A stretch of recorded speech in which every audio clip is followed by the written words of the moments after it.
للہ وحدہ لا شریک لہ الصلاۃ والسلام علی من لا نبی بعدہ اعوذ باللہ من الشیطان الرجیم بسم اللہ الرحمن الرحیم اللہم صلی علی محمد وعلی آل محمد کما صلیت علی ابراہیم وعلی آل ابراہیم انک حمید مجید اللہم بارک علی محمد وعلی آل محمد کما بارکت علی ابراہیم وعلی آل ابراہیم انک حمید مجید۔ قرآن پاک کا 15واں پارہ ہے۔ 15ویں پارے میں اللہ تعالیٰ نے واقعہ معراج کا ذکر کیا ہے۔ واقعہ معراج جس میں کہ نبی پاک صلی اللہ علیہ وآلہ وسلم کی عظمت اور شان بیان کی گئی ہے، اور وہ سیر جو کہ مسجد الحرام سے مسجد اقصیٰ تک کروائی گئی اور رات کے نہایت قلیل وقت میں کرائی گئی، اس کا تفصیلی ذکر موجود ہے۔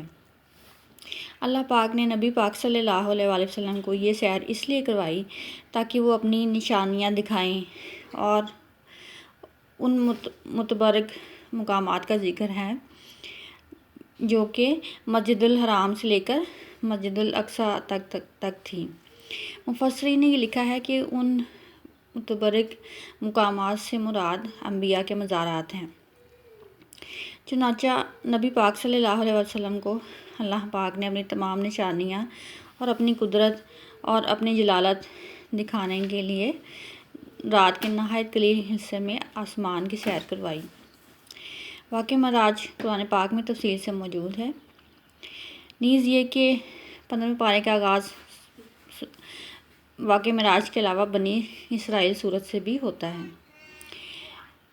15ویں پارے میں اللہ پاک نے یہ فرمایا ہے کہ وہ لوگ زمین میں فساد اور سرکشی کریں گے۔ بنی اسرائیل کو بتا دیا گیا کہ وہ لوگ زمین میں فساد اور سرکشی کریں گے۔ چنانچہ ایسا ہی ہوا۔ 2 دفعہ ایسا موقع آیا جبکہ انہوں نے زمین پر فساد اور سرکشی کی تو اللہ تعالیٰ نے ان پر جابر حکمران مقرر فرمائے۔ اسی صورت میں آگے چل کر یہ بتایا گیا ہے کہ انسان بہت ہی جلد باز ہے۔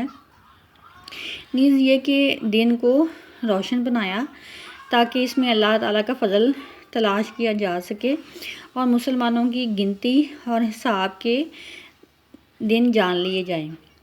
آیت نمبر 13 میں اللہ تعالیٰ نے یہ فرمایا کہ ہم نے ہر انسان کا اعمال نامہ اس کے گلے میں لٹکا دیا ہے جو کہ روشن کتاب کی طرح ہے، اور اسے اعمال نامہ پڑھ کر سنایا جائے گا۔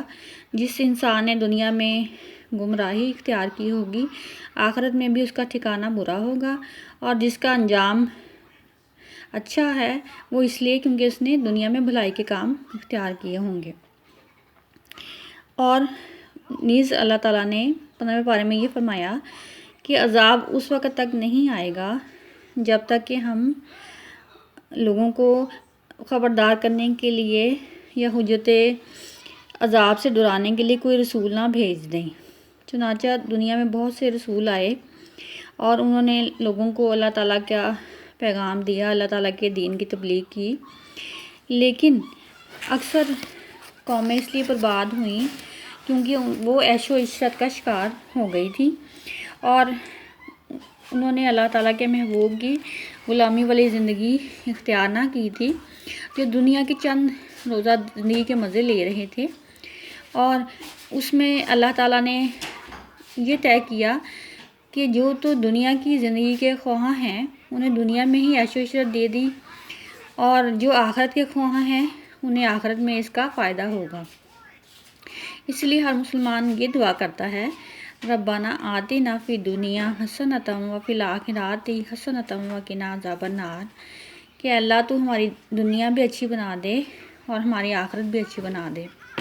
چنانچہ اسی 15ویں پارے میں اللہ پاک نے یہ فرمایا ہے کہ آخرت کے بڑے بڑے درجے ہیں، ہر ایک کی فضیلت ہے، اور ہر ایک کی فضیلت اس کے اعمال کے حساب سے ہے۔ اسی طرح سے آیت نمبر 23 میں اللہ پاک نے یہ فرمایا ہے کہ والدین کے حقوق ادا کرو، اگر ان میں سے کوئی ایک یا دونوں بڑھاپے کو پہنچ جائیں تو انہیں اف تک نہ کہو، انہیں نہ جھڑکو، ان کے ساتھ رحم دلی کا سلوک کرو، اور یہ دعا کرو کہ اے اللہ جس طرح انہوں نے مجھے بچپن میں رحم دلی سے پالا، اس طرح سے تو بھی ان پر رحم فرما۔ اس طرح سے رشتہ داروں پہ خرچ کرنے کا حکم دیا گیا ہے اور فضول خرچی سے منع کیا گیا ہے کہ اپنی ذات پر فضول خرچی نہ کرو، قرابت داروں کے، مسکینوں کے حقوق ادا کرو اور فضول خرچ میں میانہ روی اختیار کرو۔ نہ تو اس طرح سے ہو کہ اپنے ہاتھوں کو گردن کے ساتھ باندھ لیا جائے اور نہ ہی انہیں کھلے چھوڑ دیا جائے۔ نیز یہ فرمایا گیا کہ فضول خرچ شیطان کے بھائی ہیں۔ چنانچہ اللہ پاک نے 15ویں پارے میں ناجائز کاموں سے منع فرمایا ہے۔ ناجائز کاموں میں افلاس کے خوف سے اولاد کو قتل کر دینا شامل ہے۔ زنا سے ممانعت فرمائی گئی ہے اور یہ کہ رزق دینے والی تو ذات صرف اللہ پاک کی ہے۔ ہمیں کبھی بھی بھوک اور افلاس یا غریبی کے ڈر سے اولاد کو قتل نہیں کرنا چاہیے۔ اسی طرح سے قتل ناحق کی ممانعت کی گئی ہے۔ اگر کسی کا قتل ہے تو قصاص لینے میں اعتدال کی راہ اختیار کی گئی ہے۔ نیز یہ کہ شرک کرنا منع فرمایا گیا ہے اور وعدوں کا پورا کرنا، یتیم کا مال نہ کھانا، اس کے بالغ ہونے تک اس کی حفاظت کرنا، ناپ تول میں کمی نہ کرنا، خیانت نہ کرنا اور کسی کام کو بنا سوچے سمجھے کرنے سے منع کیا گیا ہے۔ ناکان کا بھی حکم دیا گیا ہے کہ ناکان سے بھی سوال کیا جائے گا اور زمین پر اکڑ کے نہیں چلنا چاہیے، تکبر نہیں کرنا چاہیے۔ اور اسی 15 پارے میں یہ فرمایا گیا ہے کہ رزق میں کشادگی کا دارومدار یا ذمہ دار صرف اللہ پاک کی ذات ہے۔ اگر کسی انسان کو بہت رزق عطا کیا گیا ہے یا کسی کو کم عطا کیا گیا ہے تو یہ اللہ تعالیٰ کی طرف سے ہے۔ اور یہ تمام حکمت والی باتیں رسول پاک صلی اللہ علیہ وسلم کو سکھائی گئی ہیں۔ آیت نمبر 40 میں فرمایا گیا ہے کہ کفار اور منکرین اسلام یہ کہتے تھے، ان کی یہ خشیت فطرت تھی کہ اللہ تعالیٰ ہمیں تو بیٹے عطا فرمائے، اور بیٹیوں کو اللہ تعالیٰ سے منسوب کر دیتے تھے۔ اور سب احکام اللہ تعالیٰ کی مشیت سے ہوتے ہیں، ہر چیز اللہ تعالیٰ کے حمد کے بیان کرتی ہے۔ زمین اور آسمان میں جتنی بھی مخلوق ہیں وہ سب اللہ تعالیٰ کی حمد و تسبیح کرتی ہیں، لیکن انسان اس کو سننے سے قاصر ہے۔ چنانچہ آگے چل کر یہ بتایا گیا کہ منکرین اسلام کی تعلیمات سے پیروی نہیں کرتے اور ان کا دل و دماغ اسلام کو قبول کرنے میں رکاوٹ محسوس کرتا ہے، کیونکہ وہ دل سے خالص نہیں، ان کا دل صاف نہیں، اس لیے وہ اسلام کی تعلیمات کی طرف نہیں آتے اور اسے روگردانی کرتے ہیں۔ ان کا موقف یہ ہے کہ وہ کہتے ہیں کہ جب ہم مر کر ریزہ ریزہ ہو جائیں گے، ہماری ہڈیاں بکھر جائیں گی، تب ہمیں اللہ تعالیٰ کیسے زندہ کریں گے؟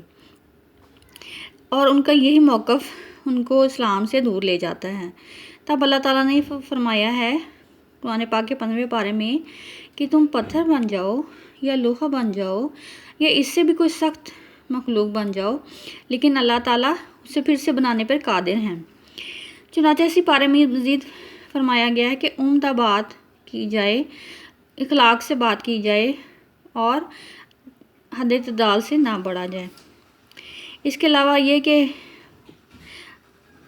آیت نمبر 61 میں یہ فرمایا گیا ہے کہ شیطان اللہ تعالیٰ کے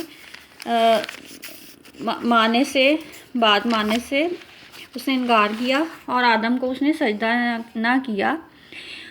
اور جب اللہ تعالیٰ نے شیطان سے یہ کہا تھا کہ آدم علیہ السلام کو ان کے علم کی بنا پر سجدہ کرو، تو شیطان نے انکار کر دیا تھا، چنانچہ وہ منکرین میں سے شامل ہو گیا۔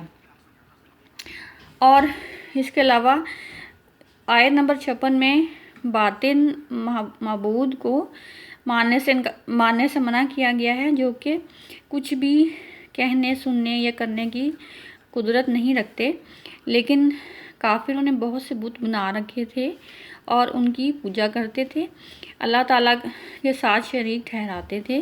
تو اللہ تعالیٰ نے یہ فرمایا کہ وہ کچھ بھی کرنے کی قدرت نہیں رکھتے، تم واحد واحد ذات کی طرف رجوع کرو جو کہ تمام جہانوں کا پالنے والا ہے۔ اسی 15 پارے میں ہی یہ فرمایا گیا ہے کہ کافر اگرچہ اپنے موقف پہ ڈٹے رہتے ہیں، لیکن اگر انہیں کوئی سمندری طوفان لاحق ہو جائے یا کوئی مشکل درپیش آ جائے یا سمندری لہریں بے قابو ہو جائیں، تب اس وقت وہ اللہ تعالیٰ کی طرف رجوع کرتے ہیں اور مدد کے لیے اللہ تعالیٰ کو ہی پکارتے ہیں۔ اس قرآن پاک کے 15ویں پارے سے اللہ تعالیٰ ہمیں رہنمائی حاصل کرنے کی توفیق عطا فرمائے اور ہم سے جو بھی خطا بھول ہو گئی ہے اس کو درگزر فرمائے، آمین۔ وآخر دعوانا ان الحمدللہ رب العالمین۔